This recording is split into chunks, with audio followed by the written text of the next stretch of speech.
sospeso nella mente, sto confuso tra la gente, mi metto al centro dell'attenzione, faccio spesso un figurone, imitando le persone, lo sfondo sai che passione, ma fumando continuamente, ho capito che sono dipendente.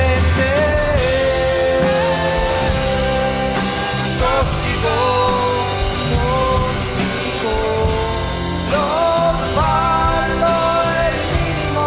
Oh, oh, tossico, tossico, mi sento al massimo. Questo fumo è bestiale, sogno un mondo virtuale dove l'oppio in ogni situazione tra di noi è come religione. Sento che nell'imminenza dentro di me